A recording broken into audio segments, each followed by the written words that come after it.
Good morning, my name is Bob Anderson. I'm the Managing Director of Mount Elgon Orchards farm situated on the Kenya-Uganda borders. We're on the slope of Mount Elgon at 2,000 meters. Perfect growing environment for our roses, and we have 120 hectares of avocados. We employ 1,600 workers, 1,500 permanent. So just across from the farm is on our right. On our left we have 50 acres of land, which is the trust, the Mount Elgon Trust. That was really the brainchild and the dream of Bea, my former wife, and just an amazing visionary and very keen to look after the people. That is where really the trust stems in, our responsibility for the people. And so the way it works is really we dedicate a certain percentage of our profits back to the community.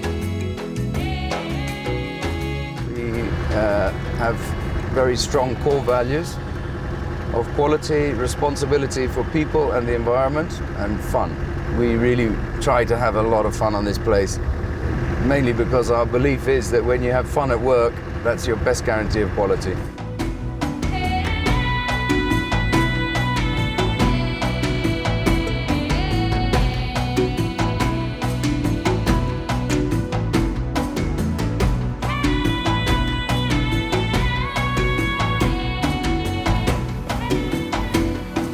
Habari asubuhi. Safi. Yeah, harvesting 3 times a day. We start at 7.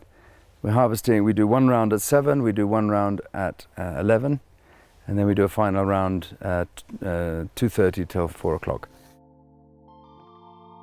When I joined, we would do around 100 to 150,000 roses. At the moment, we are doing 250 to 400,000 roses daily, with an export of 250 to 500,000 roses. We're on 65% cocoa peat now. In 2 years, we're going to be 100% on cocoa peat. One of the quality measuring aspects is uniformity of cut stage. So vase life is our #1 quality goal. And then, of course, its length, its color, its vibrancy of the leaf, shining leaves, no chemicals, no residue.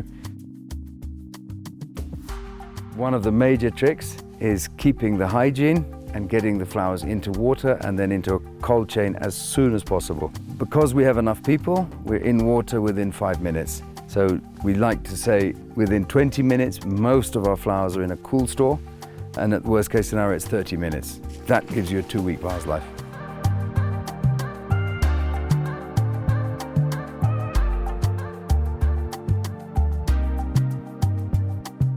This hospital started out just for farm workers, and then we started seeing such a need. And Jambo, habari gani?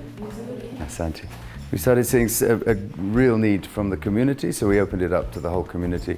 We really want this to be affordable medical care.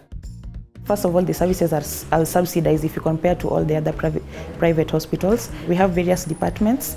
We have the inpatient department, we have the outpatient department, and then we also focus on the chronic disease clinics. Having all the tests in the lab, we are able to diagnose, and that is the first step of management. It's non-profit, and then on top of that, the company is subsidized with salaries of the staff.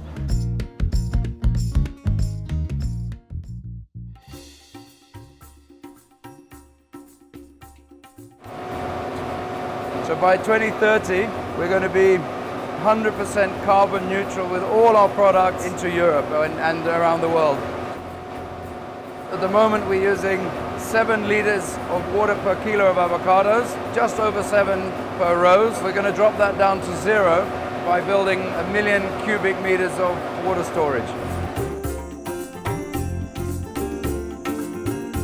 I said, let's put eco strips all the way across the farm, just so that the wildlife have a place to live. And to be honest, the benefits started coming later. Yeah, I always thought it was just for, the eco strips were really going to be for animals. And it turns out that the pollination is by far the biggest benefit. In our fields, you will find bushes in the middle.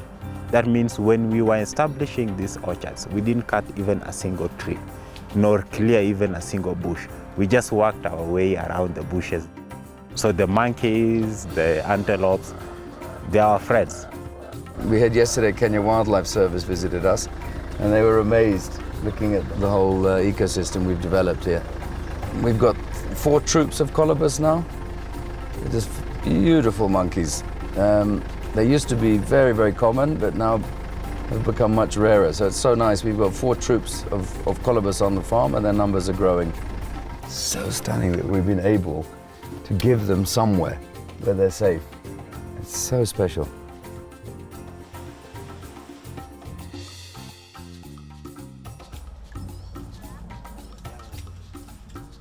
The whole avocado itself was introduced by my grandfather in the 1920s.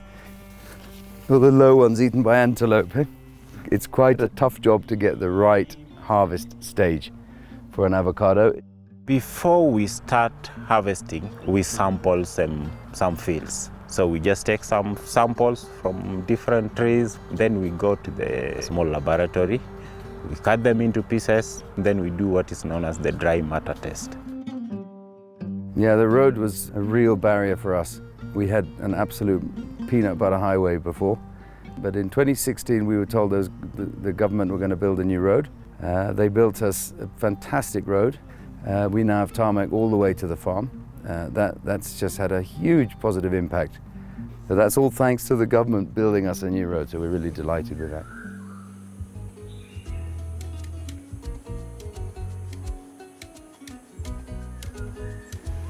So here we're doing, the training goes on, it's run by William and Eunice.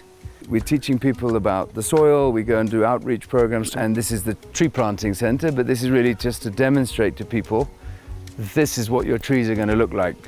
Some of the information is so simple. There's a lot to be gained in agriculture in Kenya.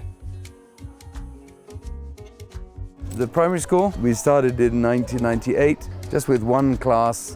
It was so successful that we then took it all the way through to the end of secondary.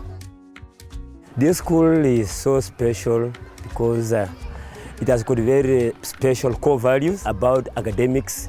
Ages here vary. So kids here, we are over 1,395. And we have 2,500 students have gone all the way through university, which is really fantastic. So this is our secondary school. We started building this in 2008, 2,000 children altogether. That's the girls' high school. That's the original school we built, and now this is the boys' high school. This is the newest block.